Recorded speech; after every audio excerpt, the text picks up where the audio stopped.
yang dikasih oleh Tuhan, sambil menunggu Pak Barefoot.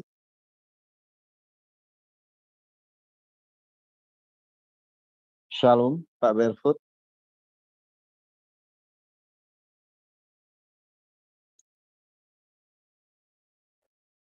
Pak Barefoot kelempar ya?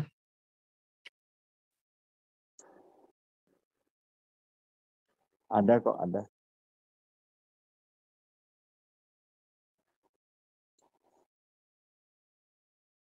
Ya, terima kasih Pak Barefoot. Shalom teman-teman yang dikasih Tuhan. Tema pada malam hari ini adalah sempurna atau tamim.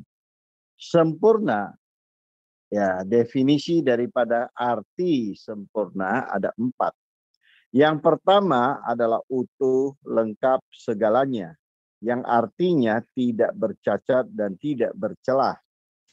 Yang kedua, arti daripada sempurna adalah lengkap atau komplit, ya. Artinya tidak ada kekurangan. Yang ketiga, selesai dengan baik-baiknya atau teratur dan sangat-sangat baik. Itu namanya sempurna. Terus yang keempat, baik sekali, ya, atau sangat-sangat baik atau yang terbaik. Baik, diganti lagi Pak Barefoot. Oke, kita baca satu ayat, yaitu Matius pasal 5 ayat 48, saya akan bacakan. Karena itu, haruslah kamu sempurna seperti Bapakmu yang di surga adalah sempurna. Teman-teman yang dikasih oleh Tuhan, kata sempurna dalam bahasa asli disebut tamim, yang artinya tidak bercacat dan tidak bercelah sama sekali. Pertanyaan manusia, apakah manusia bisa tidak bercacat celah? Apakah manusia seperti kita yang hidup di muka bumi ini bisa tamim? Tentunya teman-teman menjadi satu pertanyaan. Apakah di antara kita ada yang pede berkata bahwa aku adalah tamim?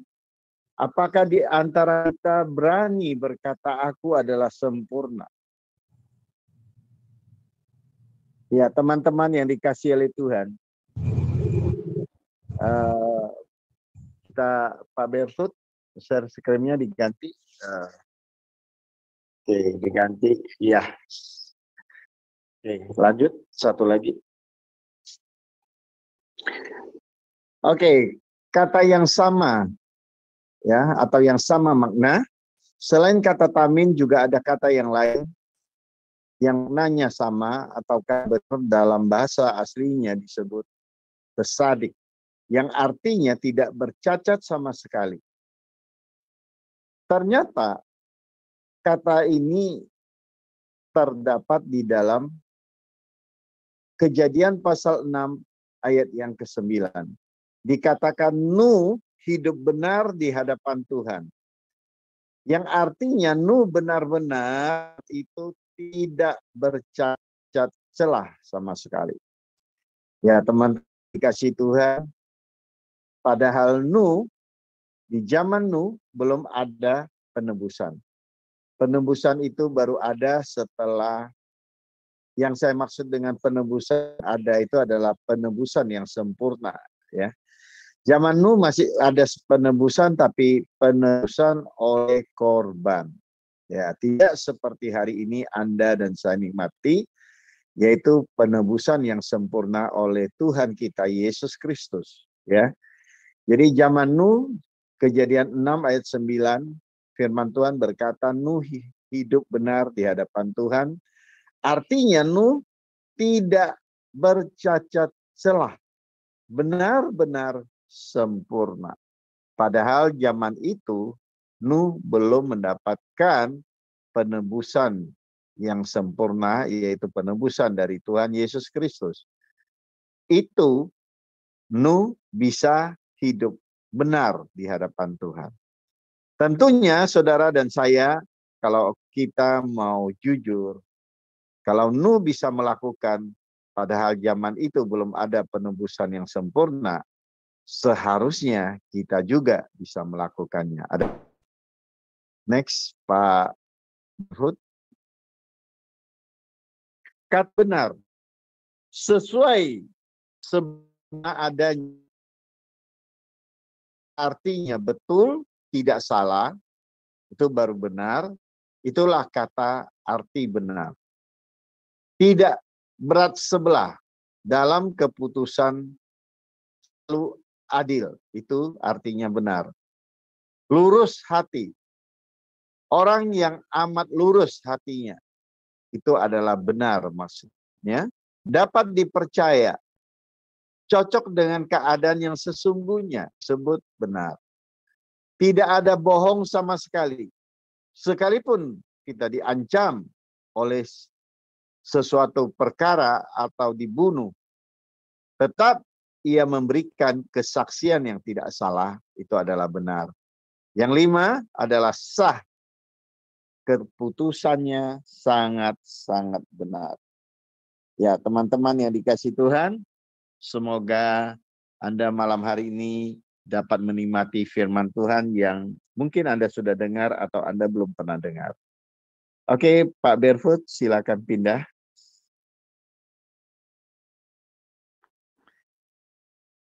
Tidak ada yang baik. Ya, ini judul kecilnya ya. Ada seorang yang berlari-lari mendapatkan Yesus dan berkata, "Guru yang baik, apa yang harus kami perbuat untuk memperoleh hidup yang kekal?" Jawab Yesus, "Mengapa kau berkata, aku baik?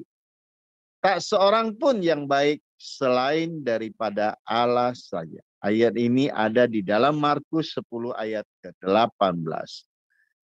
Berarti dengan kesimpulan bahwa manusia tidak mungkin bisa baik, oleh sebab itu apapun perjuangan manusia adalah sia-sia belaka.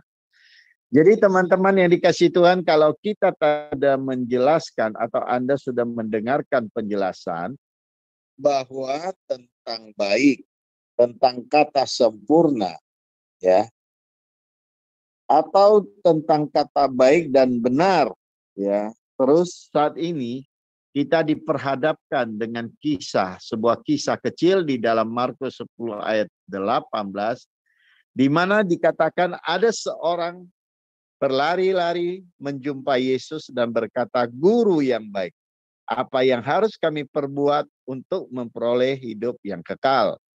Dan saat itu Yesus berkata atau menjawab, "Mengapa engkau berkata aku baik? Tak seorang pun yang baik selain daripada Allah saja." Ya, berarti apa mungkin kita ini sempurna? Apa mungkin kita ini benar? Apa mungkin kita ini baik? Ya, teman-teman yang dikasih Tuhan. Mari kita sama-sama belajar lebih dalam lagi. Amin. Next. Keselamatan atas. Ini judul kecil. Jika demikian, tidak ada selamat sejak Adam dan Hawa. Apakah demikian? Tentu tidak demikian. Allah telah menyediakan domba yang fana untuk menyelamatkan mereka. Jadi waktu Adam dan Hawa sampai sebelum Yesus datang, apakah tidak ada orang selamat? Itu ada dong. Tidak mungkin tidak ada. Oleh sebab Allah telah menyediakan bagi mereka domba-domba yang fana, yaitu domba yang artinya penebusan domba itu, penyucian dosa domba itu ada batas waktunya maksudnya. Jadi makanya orang Israel itu mereka setiap akhir tahun atau awal tahun selalu membawa domba bagi yang kaya, bagi yang miskin, burung merpati dan burung tekepur untuk menyucikan dosa mereka sepanjang tahun yang mereka lakukan. Jadi tetap ada keselamatan. Cuma keselamatannya itu ada batas, ya. Artinya tidak bisa sekali tebus untuk selama-lamanya. Tetapi ada batasnya, mungkin per tahun harus ditebus. Artinya mereka senantiasa harus selalu ada penyucian dan korban menghapus dosa. Jika mereka lalai, maka perbuatan mereka tidak akan dinilai dan sia-sia adanya. Tetapi karena besar kasih Allah akan dunia ini, Ia, Tuhan atau Bapa, mengorbankan anaknya yang tunggal dalam Yohanes 3 ayat ke-16. Mungkin Pak Berfoot satu ini boleh bantu bacakan. Yohanes 3 ayat ke-16.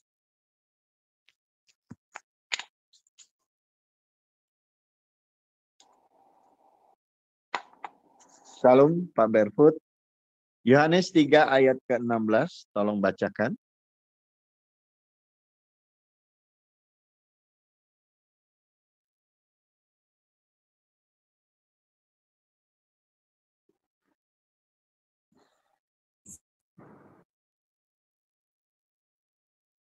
Saya boleh baca, Karena Pak? begitu besar kasih Allah akan dunia ini, sehingga Ia telah mengaruniakan anaknya yang tunggal, supaya setiap orang yang percaya kepadanya tidak binasa, melainkan beroleh hidup yang kekal. Ya, terima kasih Pak Berfoot. Sekalian ganti PowerPoint-nya. Jadi oleh karena besar kasih Allah, maka Ia memberikan keselamatan yang kekal lewat anaknya yang tunggal. Keselamatan yang kekal. Jadi manusia seharusnya binasa, tetapi karena kasih Allah, manusia diselamatkan oleh penebusan Kristus. Kristus dijadikan Allah sebagai korban yang kekal. Bukan lagi yang sementara, yang kekal kita selama-lamanya. Setiap orang yang percaya bahwa Yesus Kristus telah menebus kita, maka korban tersebut menjadi sah buat yang mengakunya.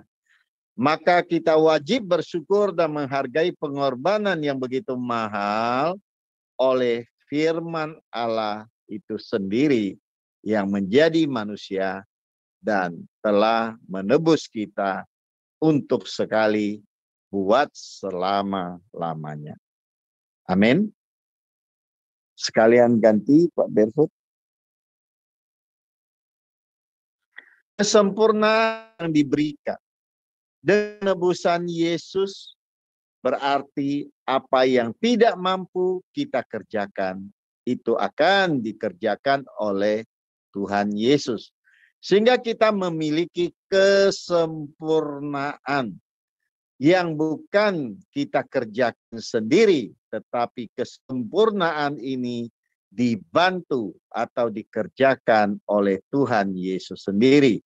Jadi kesimpulannya adalah walaupun kita tidak dapat sempurna, tetapi kita telah dianggap sempurna oleh siapa?